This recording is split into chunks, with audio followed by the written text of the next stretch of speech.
me llamo Andrés Mérida. Yo nací en Algeciras, en Cádiz, en la provincia de Cádiz, y desde muy pequeñito me vine a Málaga por cuestiones de que mi padre tenía un negocio que se trasladó a Málaga y nos vinimos toda la familia. Yo llegué con apenas 7 años a Málaga. Y mi inicio en Málaga pues fue en el Colegio Cerrada Calderón, aquí en un colegio que estaba recién empezando, o sea que casi empezaba el colegio y empezaba yo. Y ahí es donde me he formado prácticamente hasta la universidad. Y mi familia era una familia normal, donde yo creo que tenía una infancia muy feliz. Yo dibujaba mucho en los libros de texto y de hecho me era muy distraído porque siempre andaba dibujando y eso me trajo mucho distracción, y a la hora de estudiar no fui un estudiante brillante, y yo creo que tiene que ver mucho porque me interesaban más otras cosas y por supuesto la creatividad ha sido una de las cosas más importantes que he tenido en mi personalidad desde pequeño, ¿no? Y pues cuando termino el periodo escolar normal, el bachillerato y el preuniversitario, el COU que se llamaba, pues me voy a Sevilla y estoy 5 años estudiando la carrera superior de Bellas Artes. Yo empiezo a exponer, en realidad la primera exposición fue una colectiva estando en la universidad, que podía tener 17, 18 años. Estando en segundo de carrera, que pues debo de tener 19 años, pues tuve una colectiva que hicimos, que organizó el Colegio Mayor donde yo estaba, donde dormía, porque el Colegio Mayor era una cosa y la carrera era otra, la facultad, ¿no?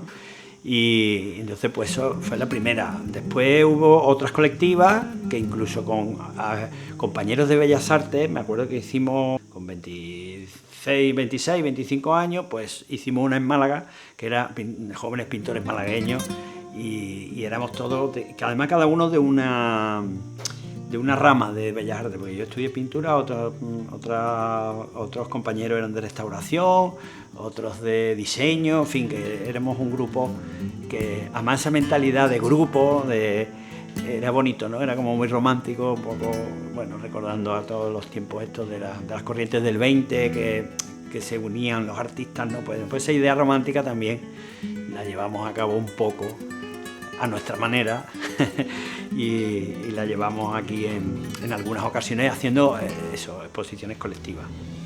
La primera individual sí que fue en el año 94, yo creo que sí, que en el año 94, en la Galería Pórtico, que fue además una exposición entera de temas taurinos.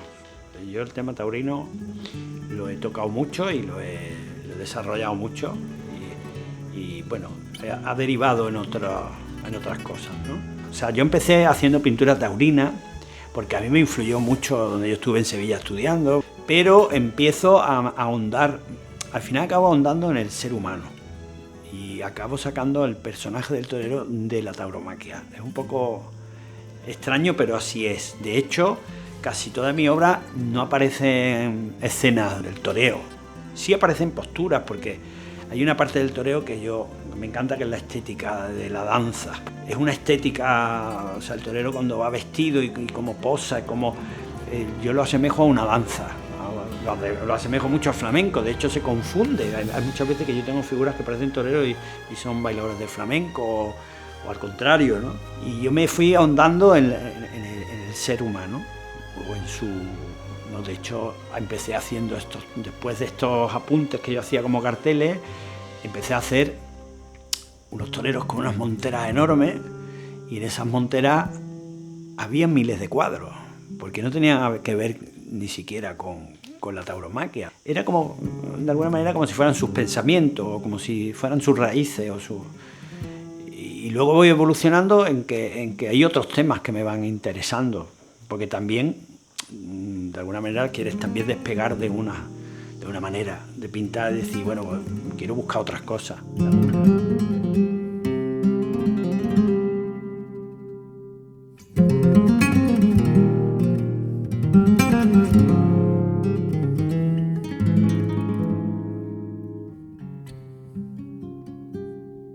Bueno, yo cuando me voy a Nueva York fui en principio con una idea de irme 3 meses. La cosa fue muy equilibrada y a la vez muy lenta porque es muy complicado. Es muy complicado. Nueva York está lleno de artistas, de galerías y eso es muchísima competencia.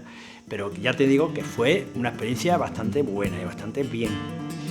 Me fui 3 meses, luego volví, estuve en España, al año siguiente volví otra vez, estuve 2 meses, luego volví a España, después volví otra vez de nuevo. Siempre hacía como al año, me quedaba durante una temporada, 2-3 meses para seguir pulsando. Y bueno, y ya el último año, que fue la tercera vez que fui, surgió la oportunidad a través de mi hermano que se fue a México y me dijo, oye, ¿por qué no te vienes y tal? Porque, en fin.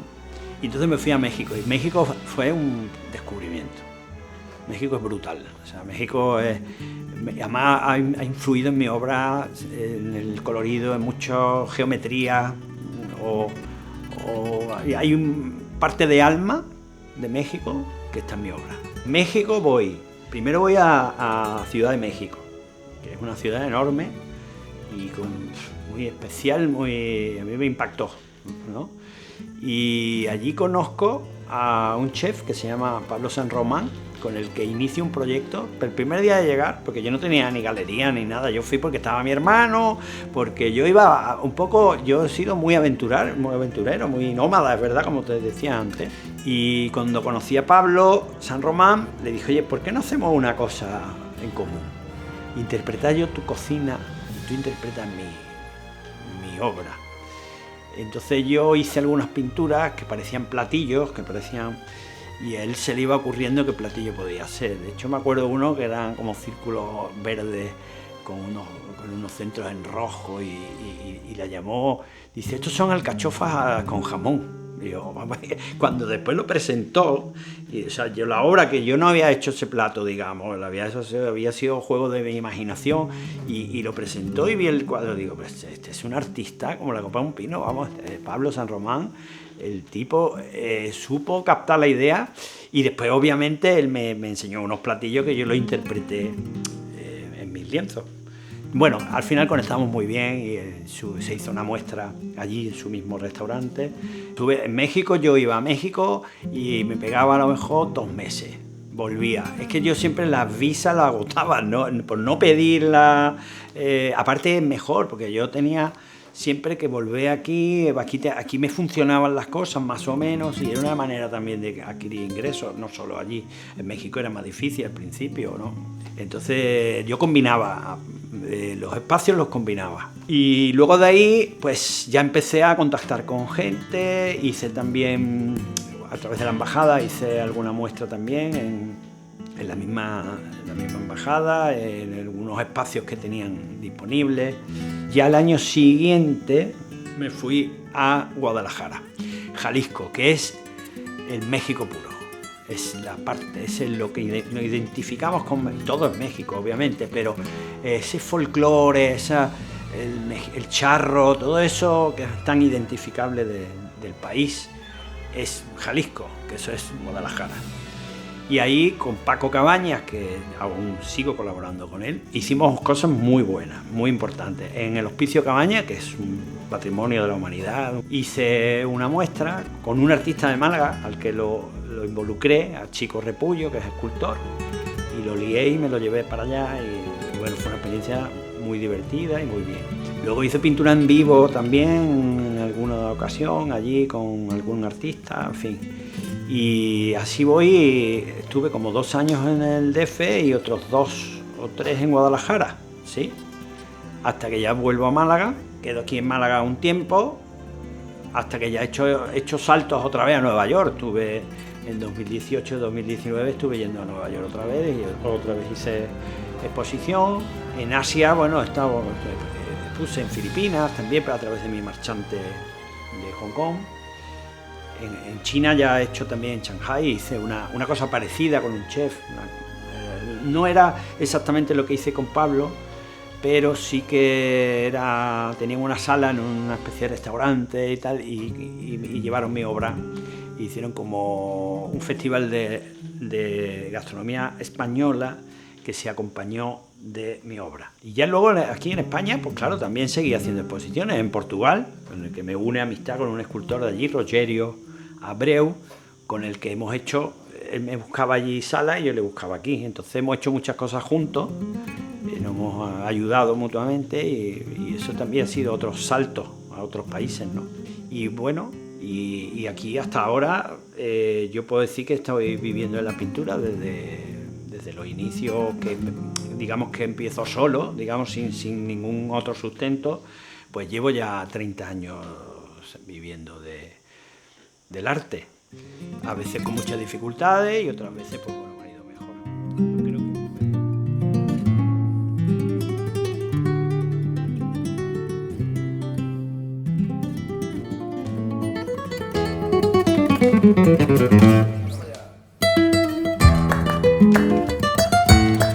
Bueno, yo aparte de la pintura tradicional, el lienzo y bueno, madera o cualquier soporte así dentro de lo tradicional, he desarrollado mi arte también en otros medios, ¿no?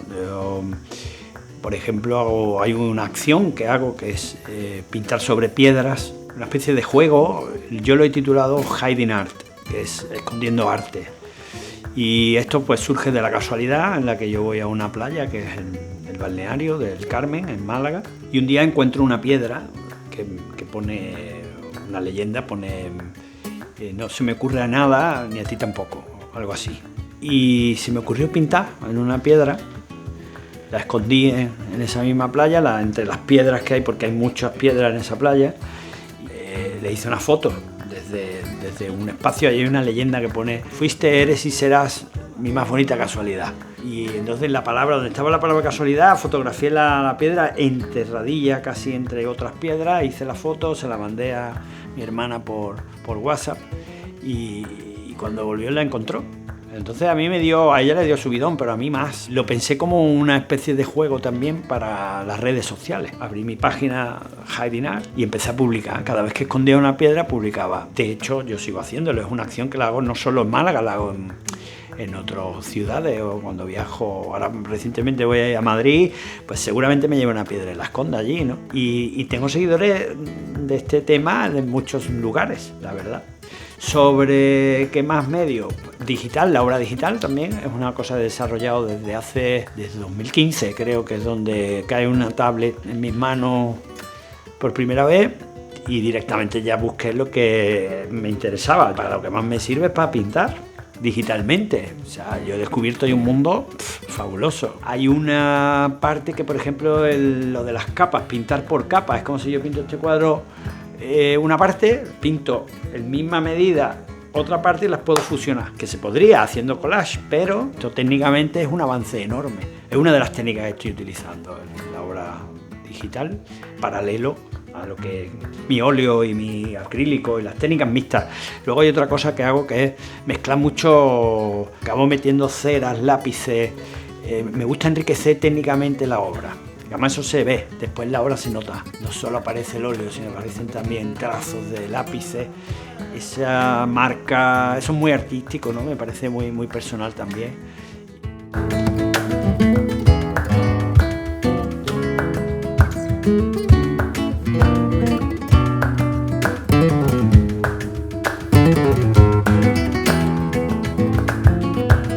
¿Qué más cosas? Bueno, las camisas.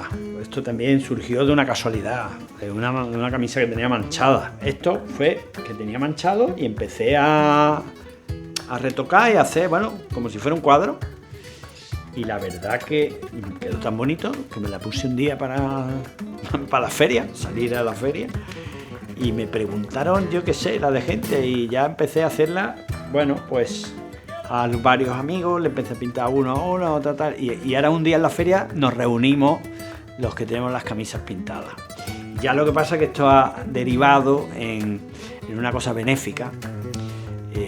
Hacemos un almuerzo solidario y yo le entrego la camisa a alguien, sobre todo son artistas, ¿no? O sea, ha habido gente pues, de la talla de Poveda o de Diana Navarro, por ejemplo, también fue un año camisa de arte. Yo llamo camisas de arte. Y están pintadas al óleo y acrílico también. La pintura acrílica también lo admite esto. Y no sé, ha habido un elenco de gente, no voy a decirte, no voy a nombrar a todos, pero y de alguna manera apoyan ese almuerzo. Y aparte, bueno, pues se le da una especie de homenaje. Bueno, otra de las cosas que he hecho ha sido la pintura en vivo. La pintura en vivo, parece que no, pero al final yo empecé haciendo cosas en vivo aquí en el estudio. Lo típico de que venimos de copa varios, vámonos a mi casa, venga, voy a pintar. Y yo he tenido a veces un verdadero espectáculo aquí, o sea, sentada la gente y yo he puesto música y no sé, lo que me ha venido a la cabeza lo he hecho, ¿no? Entonces eso me parecía muy interesante, pero nunca pensé que podía hacerlo después con público real. Y yo ya he hecho cosas bastante fuertes. Lo primero yo creo que fue Estrella Morente, en el Museo Picasso, que se presentó. Yo hice un cartel en vivo para la empresa la nueva empresa que llevaba la Plaza de Toros, y estaba yo en México, y me vine expresamente a eso. Y bueno, recuerdo que era, imagínate, un montón de medios de comunicación, porque era una cosa muy mediática, y yo tenía que hacer una pintura en, no sé si eran 10, 15 minutos, porque obviamente tenía que, eso tiene un tiempo, y aparte si se alarga mucho la gente se aburre. Y luego ya lo he hecho, pues con Daniel Casares lo hice en el Cervantes, también hicimos una cosa en el Club Mediterráneo, Toni Zenet, por ejemplo. Lo último así muy importante fue con Sara Vara, que estando en Londres, en la residencia artística que estuve y en Flamenco Festival, que yo participaba con ellos, Sara me dijo, ¿tú eres capaz de salir si quieres? Digo, venga, es que a mí esos retos me encantan. Era hacer un garabato, porque prácticamente yo tenía 5 minutos. Bueno, ahí hice un garabato, que era una bailaora, así como una especie de... Y es impresionante, porque hacerlo en un teatro de esa categoría, dice, bueno, pues esto ahí me lo llevamos. Y bueno, y resultó bonito. La verdad que le tengo ya más respeto, le tengo más respeto. Ya me han tirado la caña varias veces. ¿Tú qué eres? Digo, sí, pero me lo pienso mucho. Sí lo hago, pero sí, por ejemplo, con digital, porque se proyecta en grande. El problema de pintar en vivo es que es chico, se ve chico. Tú ves una persona pintando, que queda muy bien, porque bueno, no ven los fallos, pero obviamente se ve pequeño. Entonces, a través de lo digital sí he descubierto que se puede, porque hicimos en la residencia de Londres con Jesús Carmona, que es un bailador de flamenco excelente. Él estaba bailando y las imágenes se iban proyectando detrás, que yo estaba con la tablet trabajando en vivo. Entonces mucho más estético, porque se ve, te estoy hablando de estos formatos a lo mejor, ¿no? Entonces se va viendo la creación. Lo otro es que me da pena que ese esfuerzo que se hace de creación y demás no se aprecie.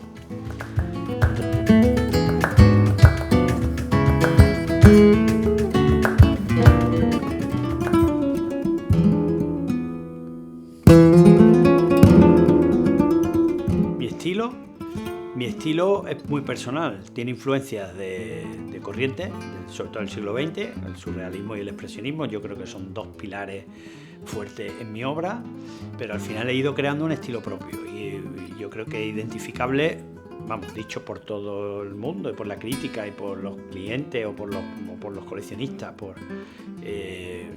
dicen eso, que es identificable, o sea, se ve. Entonces el estilo es de Andrés Mérida. Yo creo que la evolución, el artista es el que menos se da cuenta, porque es como, yo siempre lo referencio como cuando tú te miras a un espejo. O sea, normalmente nos vemos en el espejo y no vemos el cambio, los demás sí lo ven. Y el artista se mira en el espejo continuamente, porque mira, es una introspección a su alma y a su creatividad y no, o sea, no se da cuenta. Después, cuando he ido a casa de unos coleccionistas o en una exposición retrospectiva, que por suerte ya la he tenido y voy a tener otra, entonces ahí es donde te ves de otra manera. Hombre, hay cosas muy identificables como el alargamiento de la figura, en los temas, que yo es verdad que reincido en los temas, el tema del flamenco, el tema de los toros, el tema de la tauromaquia o o los toreros, que ya no sé cómo llamarlo, pero sí, la tauromaquia. Y luego las locas, que es otro tema, el tema de el loco y la locura, esos personajes que son inquietantes pero simpáticos, eso también es una constante en mi obra. He ido haciendo mío algunos temas que ya mucha gente lo identifica, ¿no? Aparte de que mi estilo es personal, entonces identifican primero por la forma y después por los temas. Que sí puedo decir que hay como 4 o 5 temas que son y que los he tocado mucho durante toda mi carrera. En cuanto a la forma, hay algo que es muy evidente, que es el movimiento. O sea, hay una obsesión por el movimiento pero yo creo que viene desde la facultad. Yo creo que cuando estudié dibujo en movimiento, allí en la Facultad de Bellas Artes, ya me interesó esos rostros o esas figuras que había que crear secuencias en la misma. En un solo fotograma es como si superpone diferentes movimientos de la misma figura, ¿no? Y eso de alguna manera lo he llevado a cabo. Aparece mucho con esos giros que yo hago en los garabatos, que eso ha sido más reciente. Pero es verdad que en mi obra hay siempre una dualidad de formas, pero porque eso es no es cubismo, es movimiento. Porque es verdad que he bebido del cubismo, pero al final lo he convertido en movimiento. O sea, cuando un rostro tiene una nariz hacia el lado y hacia el otro, o la boca hacia un lado, eso al final es un movimiento. Bueno, el trazo es producto del dibujo. Yo soy un dibujante nato. O sea, el dibujo me ha acompañado toda la vida. De hecho, yo creo que es la base de mi obra, porque tiene ese punto de dibujante, esa obra. Mi obra tiene mucho de dibujo y entonces por eso derivo, a través del dibujo, acabo derivando en los garabatos, en los trazos esos que se salen de la forma, porque es verdad que así empieza el garabato. Cuando de pronto descubro que ese movimiento que quiero dar a la figura, lo que hago es sacar el trazo y ese trazo da la vuelta a la misma figura, ¿no? Entonces casi es un 3D, por dar ese volumen. Y es como una energía incluso de la que quiero que tenga la figura, ¿no? Yo soy mucho más dibujante que pintor. El pintor obviamente también, pero porque al final el color es lo que te hace, ¿no?, llegar a ser pintor. Pero es verdad que es muy dibujística mi obra, ¿no? No sé si se dice bien esa palabra, pero muy basada en el dibujo. Y no sé, ahí si miras un poco los maestros de la historia de la pintura, por ejemplo Dalí era muy de dibujo, ¿no? O Leonardo, muy de dibujo. La importancia del dibujo se nota en un artista, ¿no?, en un artista plástico. Y si tiene una formación férrea y si ha dibujado, se dibuja mucho, eso se nota por el trazo, porque al final esos contornos y eso se nota que hay dibujo. Yo cuando veo obras de artistas que no dibujan mucho, sé identificarlo, no sé. Se ve que no hay unas líneas definitorias, porque el dibujo, al fin y al cabo, con un trazo puedes crear 3 dimensiones. Y eso hay que definirlo, En fin, el garabato también acaba siendo un poco pictórico, porque al final es volumen, pero está basado en el dibujo. Es que yo, en mi sistema de trabajo, yo suelo manchar mucho también, que eso es más pictórico, pero porque sé que voy a dibujar después sobre esas manchas, ¿no? O sea, yo el dibujo lo domino de tal manera que sobre no sé si tú has hecho alguna vez, o alguien ha hecho un ejercicio de ver manchas en el suelo, y empieza a ver caras, y empieza a ver que eso tiene mucho, eso se llama pareidolia. La pareidolia, hay mucho de pareidolia en mi obra. De hecho, yo juego mucho a la pareidolia con los fondos y eso, pero eso creo producto de dibujar mucho, porque si dibujas mucho sabes ver, tienes más facilidad de ver, ¿no?, sobre lo que aparentemente es abstracto, son manchas, ¿no? Pero es verdad que hay veces que he empezado una obra manchando para ver qué me dice. Yo no hago boceto prácticamente, soy muy dibujante, pero no hago boceto. Curiosamente, los dibujos que hago son todos dibujos y se quedan en dibujo.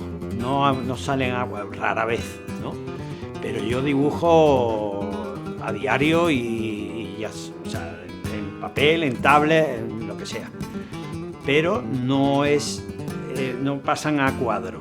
El cuadro yo lo descubro manchando o trazando, y entonces lo que me vaya pidiendo, ahí voy buscando. Yo creo que tengo un mundo interior, hay un universo propio, como alguna vez lo puse en una exposición que se llamaba Universo Propio, y eso aparece solo. Bueno, a mí, el óleo es que por formación profesional y por formación el óleo me he sentido muy cómodo. Yo domino muy bien el óleo. Es una técnica que la llevo haciendo 30 años. Entonces el óleo ha sido como mi inicio, pero es verdad que después he ido descubriendo otras. Pero por ejemplo la acuarela casi no la he tocado. O sea, es una técnica que me gusta, pero casi no la he tocado. La base es óleo con alguna técnica mixta, o sea, que enriquezco, digamos, la obra, que no es solo óleo, sino que después le meto más otro tipo de técnica para enriquecerlo, ¿no? Yo me inspiro en el mundo real, pero lo proceso, o sea, no copio de. Es verdad que yo tengo personajes, por ejemplo, cuando hablo de las mujeres o hombres estos como locos, que son locos, pero no lo digo peyorativamente, para mí son simpáticos, o peculiares. A mí siempre que he visto yo personas en la calle de estas que hablan solas, que son peculiares porque van a su rollo, no son dueños de nada, o sea, nadie es dueño ni él es libre totalmente y puede decir lo que quiera, y además, como tiene esa ventaja de que los toman por locos, pueden decir lo que quieran. En el fondo son más libres que nosotros, ¿no? Bueno, que no sé quién es más cuerdo y quién es más loco. Yo me acuerdo de una mujer que iba por la calle y que iba, no sé, diciendo barbaridades, pero era graciosa, o sea, a mí me hacía gracia. Y esa persona pues pasó directamente a mi imaginario y era como una personaja, que pasó a entrar esas loquillas con el coco, con los pelos así, con las caras que ponía, con los ojos abiertos. Eso lo he ido repitiendo muchas veces, porque ha sido mi homenaje a este tipo de personas, ¿no? Y locos también, o sea, loco y loca, hay de todo. Y incluso en Nueva York me acuerdo de haber visto una señora también peinándose con un tenedor. Y bueno, yo me imaginaba historias de ella, porque además era un contraste de verla, ¿no?, como en una esquinita así tirada en el suelo, ella su bola, ¿no?, y las luces de los teatros de Broadway. Y para mí era como, esta es una actriz frustrada, ¿no?, que está viviendo en Broadway, pero no sé, me monté yo mi historia. Y cada personaje de estos son una historia. Y pienso que cada de estas personas seguro que tienen una historia súper interesante detrás de esa locura. Pero no me baso en fotografía. Rara vez hago, y los toreros igual, o sea, yo tengo como una manera de hacer que ya son. Y además ya digo, yo voy inventando. Esas caras me las voy inventando.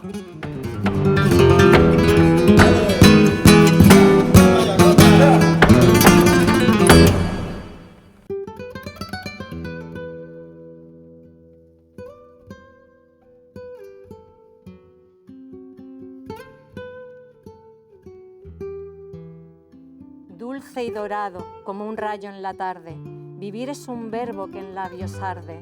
Moscatel morisco, joya andaluza, que duerme en barricas de acacia difusa.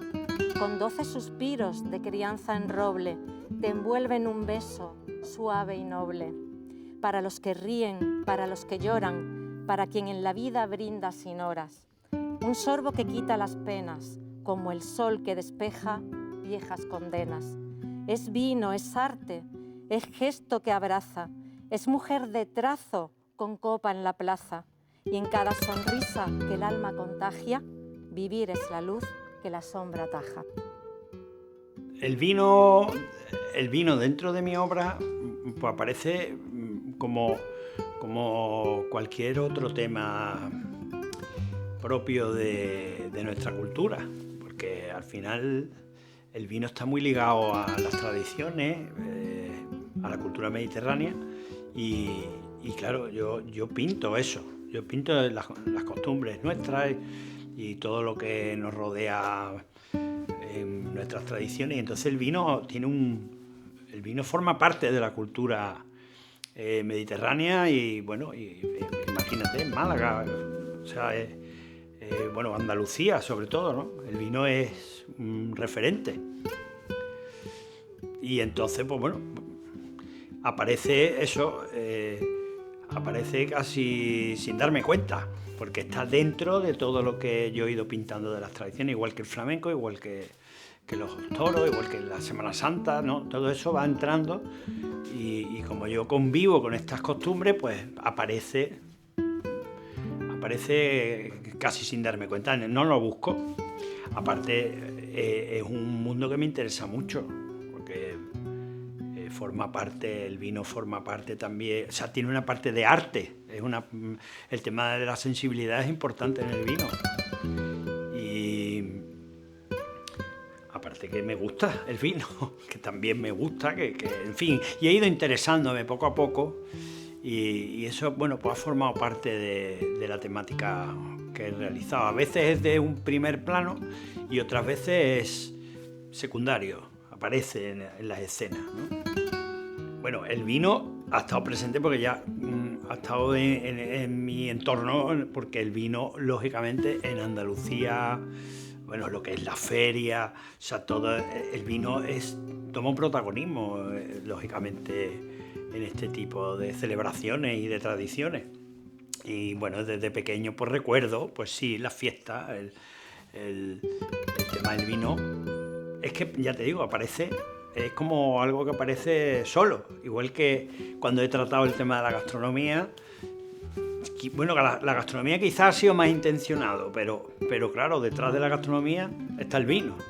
El vino que está conectado con muchas cosas, está conectado con las fiestas, está conectado con las tradiciones y por eso desde pequeño es verdad que el vino, pues bueno, pues lo he visto mucho, ha estado alrededor mía, ¿no? A ver, yo he tratado el vino, hombre, el vino es muy difícil marcar un matiz, este puede ser un dulce, es muy difícil, pero sí es verdad que ese tema lo he tratado. O sea, por ejemplo, lo que es el vino blanco y el vino tinto, obvio, ese es más obvio por el tema del color, lo he ido trasladando en la obra.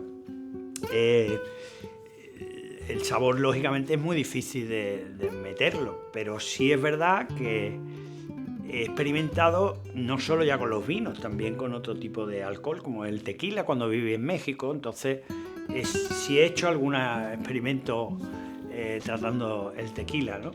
Que lo trato igual que el vino, porque de hecho en México el tequila es como un vino, exactamente, hay muchos matices y muchos tipos, igual que el vino en España, ¿no? Hay muchos tipos de uva, muchos tipos, y claro, todo eso es un color y un matiz, y bueno, y no digamos ya el olfato y el gusto, ¿no? Entonces eso, pues lo he tenido en cuenta. Lo que pasa es que es un poco más limitado, porque hay un factor sensitivo, que es el olfato y el gusto, que no se puede trasladar a lo mejor. Se podía trasladar a lo mejor metafóricamente, pero no tal como lo percibimos, ¿no? No tiene, bueno, el significado del vino en mi obra no es una cosa específica, forma parte de.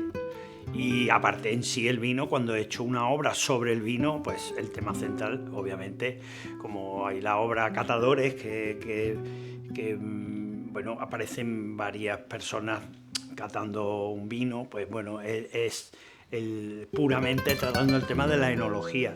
Luego aparece también el vino en obras donde son festivas, ¿no? A lo mejor una flamenca vestida de una chica vestida de flamenca y con su copa de vino, o en fin, está dentro de una temática, pero también he pintado el vino como solamente el tema del vino, la enología, y ahí sí se puede apreciar como algo especial, pero que es verdad que son muchos. El vino aparece en muchas escenas de mi obra porque está dentro de la cultura, como decía, mediterránea, y mi pintura es mediterránea. El vino te va metiendo, si te interesa, no solo el sabor, no solo la parte lúdica, sino si te interesa ya la parte cultural del vino, pues lógicamente empiezas a ir a catas, empiezas a ir a bodegueros y a bodegueras que conozco, he ido preguntando, toda la inquietud esa que yo he tenido por saber más, ¿no? Porque al final, pues como es una cosa que te gusta, pues quieres probar unos mejores, quieres probar otro tipo, la variedad existe, entonces todo eso te hace pues informarte más y al final eso vas aprendiendo. Yo he ido a varias catas, no muchísimas, pero sí he ido, tengo amigos que saben mucho del tema del vino porque se dedican a venderlo o tienen bodegas, en fin. Entonces todo eso pues me ha ido cultivando y de hecho, bueno, pues eso te hace al fin y al cabo te hace, pues bueno, pintar con más criterio también el vino, ¿no?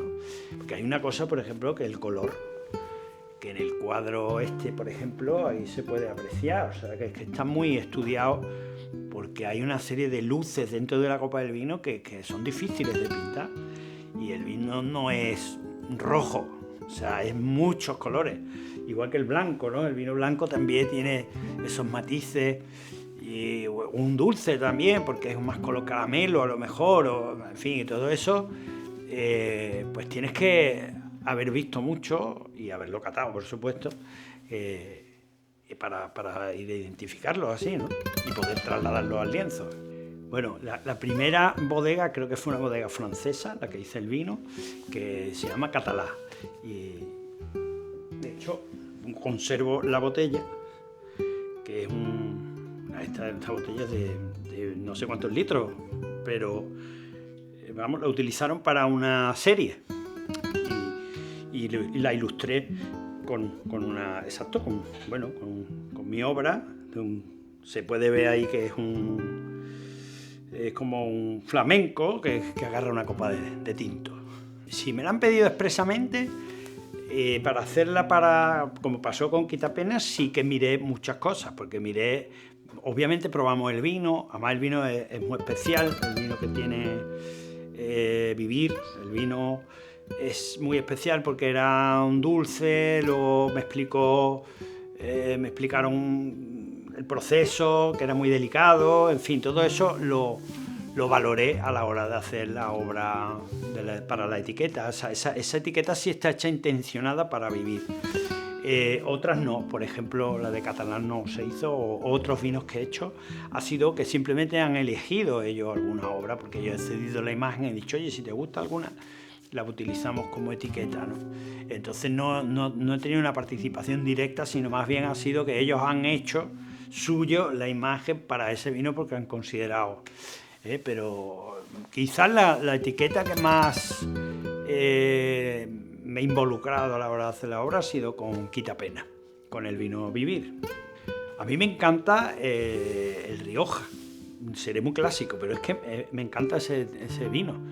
El Ribera del Duero también me gusta, pero también es que depende, hay vinos fantásticos de Ribera que me lo ponen a pelear con un Rioja y obviamente es que claro, como hay tantos matices y el blanco, o sea, a eso te hablo en tinto, pero en blanco también me encanta el verdejo, no sé, es que como el vino es igual que el arte, o sea, digamos que la pintura, para gustos colores, pues para gustos sabores, o sea, que es que el otro día probando el Vivir que es un dulce, yo descubrí un mundo nuevo, la verdad, porque yo no he sido de beber mucho vino dulce, porque, no sé, lo he asociado más el vino con el almuerzo y, sin embargo, ese tipo de vino es una joya, es como para probarlo en determinado momento para una copita, una cosa especial, ¿no? Y lo he descubierto también, o sea que, no sé, es que es muy difícil elegir un vino solo, ¿eh? Mejor una bodega.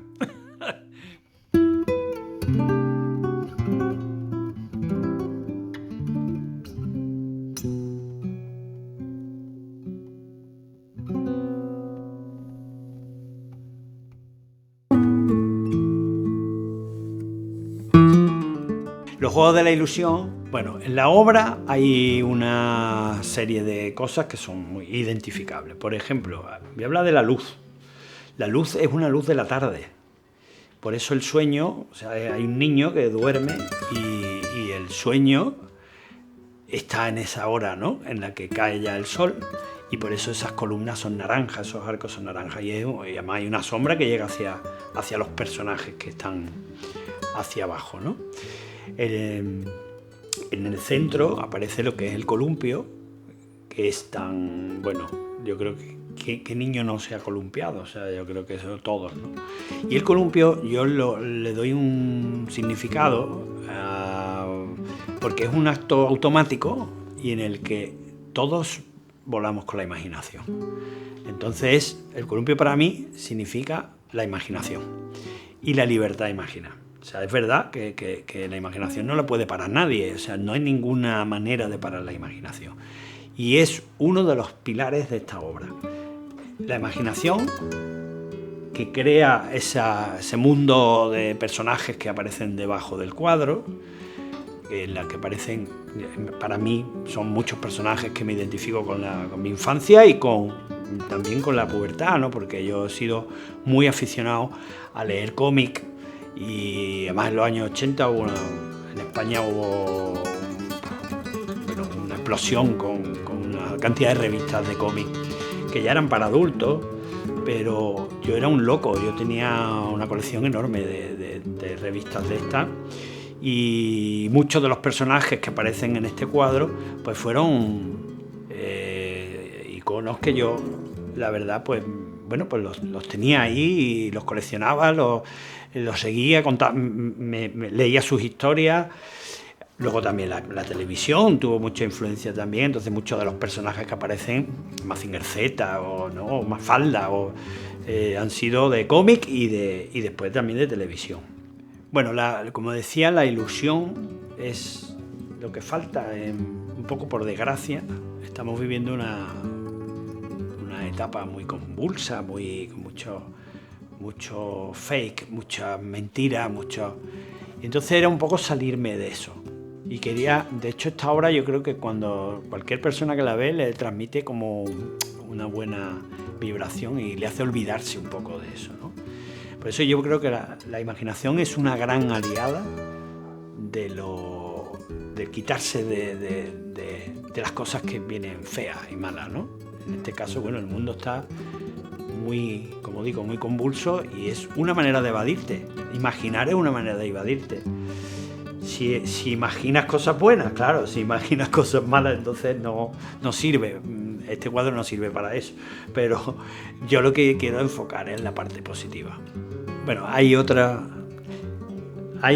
personajes que aparecen ahí que son también columpiándose, que están en un color monócromo, pero es un poco acompañando a esa figura principal. Y además son columpios que nacen de la nada, porque no están agarrados a nada. O sea, que es otra metáfora sobre la imaginación. La imaginación no es algo que nace innato, no está agarrado a nada. ¿Sí? Entonces un poco simboliza también esas cosas, ¿no?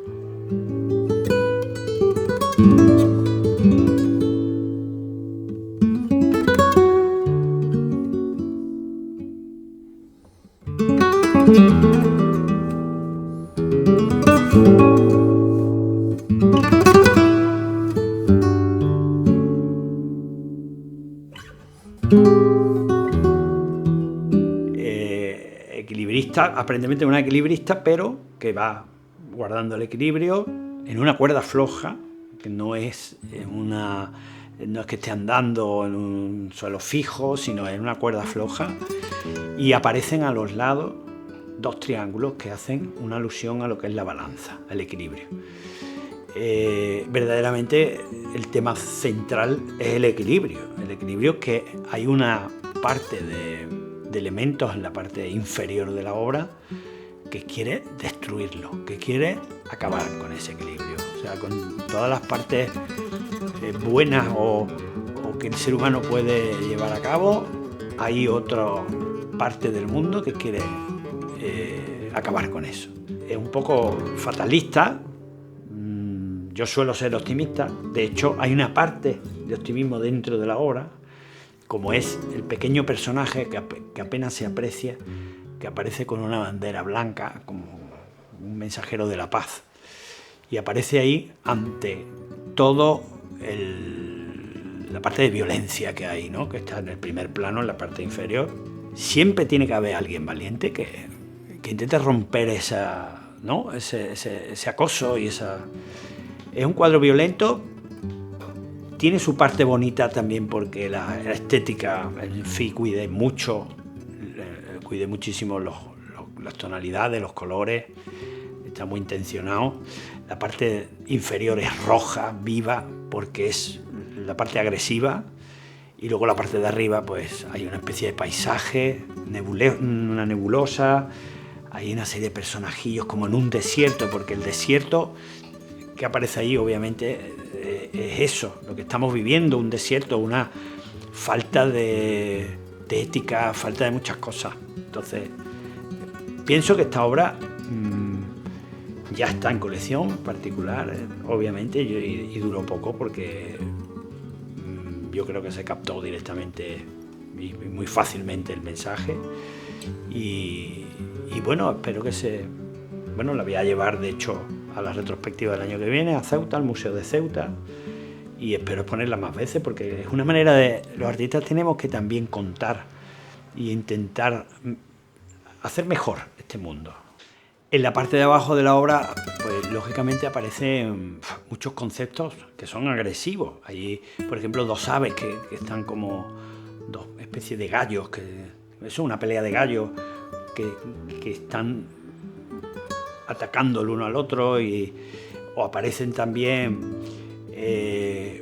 una especie de estatua de la libertad, que no exactamente es la estatua de la libertad, es un señor que ya agarra la antorcha de la libertad, pero con una nariz enorme de Pinocho. Es un poco todo lo que yo veo que es mentira. O sea, que nos venden una cosa, pero son conceptos muy bonitos, pero después son mentiras. Y libertad, hasta cierto punto, nos tienen engañados en ese aspecto, ¿no? Luego aparece, hay una alusión al fusilamiento del 2 de mayo, que aparece una figura de uno de los guardias del ejército que está fusilando. Bueno, pues una manera de agredir ese equilibrio que intenta guardar la equilibrista, ¿no? La justicia. Aparecen también el perro, un perro que ladra, es como un perro agresivo además, que ladra a esa señora que intenta guardar el equilibrio, a la justicia. Es todo un ataque, y luego aparecen muchas lanzas, que es un poco también, nos puede recordar a las lanzas de Velázquez, ¿no? Pero no tiene, pues, totalmente fuera de concepto, y obviamente no es comparable, pero nos puede recordar esas cosas puntiagudas hacia una cosa tan frágil como es esa dama que anda por la cuerda floja, ¿no? Y luego hay personajes grotescos también que aparecen ahí, una especie de monstruos, aparece una rata también, hay como una rata, es como algo de cloaca, es lo más feo contra un concepto que yo creo que se está perdiendo. Bueno, yo creo que mi obra es verdad que tiene muchos conceptos. O sea, es una obra densa. O sea, aparentemente a lo mejor parece divertida, a lo mejor puede parecer de juego y tal, ¿no? Porque eso hay muchas figuras dentro de las figuras, muchos cuadros dentro de los cuadros, ¿no? Como muy bosquiana en ese sentido, pero tiene mucho concepto. Y yo me encargo además de que la obra, no toda, porque hay veces que son temas más sencillos, pero sí que haya un concepto y mandar un mensaje, porque me interesa que el espectador se enriquezca de lo que yo le cuento, o por lo menos hacerle pensar. Hacerle pensar es importante, ¿no? Y más en esta época que se piensa más bien poco. Y es una manera de incluso provocarle que busque, que lea un libro, porque a lo mejor hago una alusión a la mitología o a cualquier concepto de la literatura. ¿Y esto qué es? Entonces ya de alguna manera le puede interesar leer algo sobre eso. yo creo que mi intención es provocar culturalmente y provocar para que la gente piense, por supuesto, y se divierta. Mi obra es verdad que tiene mucho de diversión. Ya Antonio Garrido, en su momento, cuando escribió el libro, lo tituló El juego más serio del mundo, la pintura de Andrés Mérida. Creo que ya él vio parte de esas cosas, ¿no?